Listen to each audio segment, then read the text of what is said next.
ہم کیسے بیٹھ کے یار، ہم کیسے جرأت کرتے ہیں کسی کی پگڑی کھولنے کی کونے میں بیٹھ کے؟ ہم اپنے گھر بیٹھ کے کسی پر تبصرہ کر گئے، کسی بندہ مومن کی عزت اچھال گئے، بالکل پتہ نہیں تھا بات کا اور ہم نے کہانی بنا دی پوری کی پوری، داستان سرائی کر گئے۔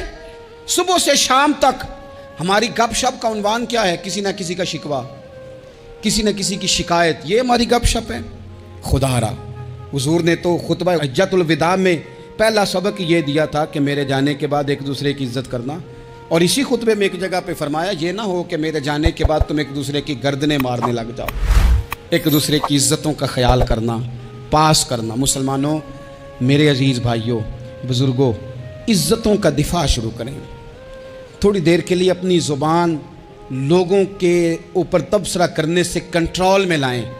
کچھ چیزیں ایسی، میں مختلف شہروں میں جاتا ہوں، جس شہر میں گئے وہاں لوگوں نے یہ کہا جناب یہاں جو مولانا ہے نا، بعض لوگ یہ باتیں بڑی چسکے لے کے سنتے ہیں، یہاں جو مولانا ہے نا وہ کچھ نہیں کرتے، آپ بڑے اچھے ہیں، یہاں جو پیر صاحب ہیں وہ بڑے گڑبڑ ہیں، آپ بڑے اچھے ہیں۔ تو میں ان سے کہتا ہوں کہ میں اس لیے اچھا ہوں کہ میں تھوڑی دیر کے لیے آیا ہوں، میں نے چلے جانا ہے۔ اور دوسری بات یہ کہ مجھے آپ جتنا مرضی اچھا کہہ لیں، میں نے رخصت ہو جانا ہے 2-3 گھنٹوں کے بعد۔ یہاں جس آدمی کا آپ شکوہ کر رہے ہیں نا، آپ اس کو جنازے کے لیے خبر کریں نہ کریں، اسے پتہ چل گیا نا محلے میں جنازہ ہو گیا، تو اسے کوئی کام بھی ہوا تو اس نے کہنا یار نہیں محلے میں فوتگی ہوگی، میں نے جنازہ پڑھانا ہے، اس نے جانا نہیں۔ تو کمزوریاں تو سب جگہ ہوتی ہیں، لیکن ان کمزوریوں کی وجہ سے آپس میں بغض پیدا کر لیا جائے گا۔ اور پھر کمال بات ہے نا کہ اپنی ساری کمزوریوں سمیت اپنے آپ سے پیار ہے، اپنے آپ سے محبت ہے، اور دوسرے کی ایک کا پتہ چل جائے تو ہمیں گھن آنے لگ جاتی۔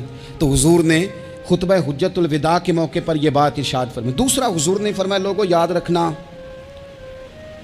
یہ خطبہ حجۃ الوداع میں نبی پاک نے فرمایا، یہ حضور خطبہ دے رہے ہیں، اور اس وقت دے رہے ہیں جب حضور صحابہ کو بتا چکے ہیں کہ یہ آخری ملاقات ہے، جو دور دراز سے آئے ہیں ان کو بتایا ہے کہ یہ میری تمہاری جو مجلس ہے، جو محفل ہے، جو تم سے بات ہو رہی ہے، یہ آخری ہے۔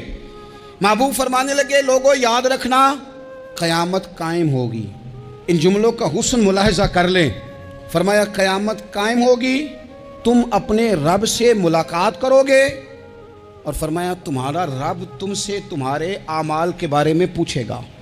یہ خطبہ حجۃ الوداع میں کریم نے فرمایا، صبح تم اٹھے کیا عمل کیا، اللہ پوچھے گا۔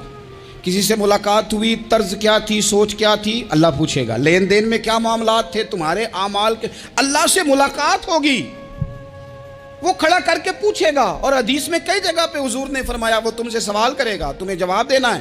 میرے عزیز بھائیوں، تیار رہنا چاہیے، تیار۔ ہم نا منت کرتے ہیں آخری دن ہو نا، تنخواہ دار لوگ کہتے ہیں یار یہ آخری ایام چل رہے ہیں، کوئی خرچہ نہ بتا، اس لیے کہ حساب کے متھے لگنا ہے۔ آخری دنوں میں، بجٹ کے دنوں میں لوگ پریشان ہوتے ہیں کہ حساب دینا ہے۔ جب رب سے ملاقات کریں گے اور وہ حساب مانگے گا، کتنا مشکل کام ہے۔ اور ایک مقام پہ حضور نے فرمایا جس سے اللہ نے حساب مانگا وہ تو الجھ گیا، دعا کرو وہ حساب مانگے ہی نہ، بے حساب ہی بخشش فرما دے۔ نبی پاک صلی اللہ تعالیٰ علیہ وآلہ وسلم نے ارشاد فرمایا اسی خطبہ حجۃ الوداع میں، حضور فرمانے لگے سن لو، میں نے تم تک اللہ تعالیٰ کا پیغام پہنچا دیا ہے۔ اب جس شخص کے پاس امانت رکھی ہو اس پر لازم ہے کہ وہ امانت اس تک پہنچا دے جو اس کا مالک ہے۔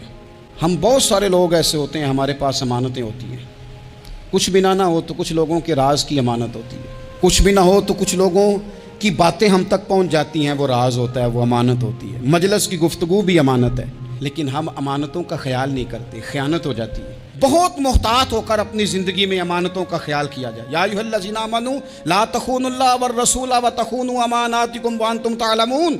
اللہ فرماتے ہیں ایمان والو، نہ رب سے خیانت کرنا، نہ رب کے رسول سے خیانت کرنا، نہ آپس میں ایک دوسرے سے خیانت کرنا، جانتے بوجھتے ہوئے یہ کام نہ کرنا۔ وانتم تعلمون، جانتے ہو، تمہیں پتہ ہے۔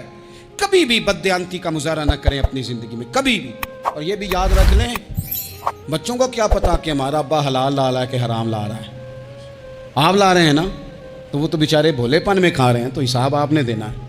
جنہ لی تو پاپ کمائے ہن کتھے نہیں ہو تیرے کر دے، بلا نا۔ تو بچوں کا تو یہ معاملہ ہے بھائی، اللہ ماشاءاللہ کہ وہ وقت پہ ہی، شادی کے 10-15 دن کے بعد ہی ان کو پیغام مل جاتا ہے کہ اگر ہمارا علیحدہ گھر ہو تو میں مرضی سے سجاؤں، تو میں مرضی سے سنواروں، تو میرا کوئی مطلب اپنا سلسلہ ہو، تو بڑے ٹائم پہ ساری باتیں شروع ہو جاتی ہیں۔ وہ تو معاملہ ہی بالکل اور ہے۔ تو بالکل کسی بھی امانت میں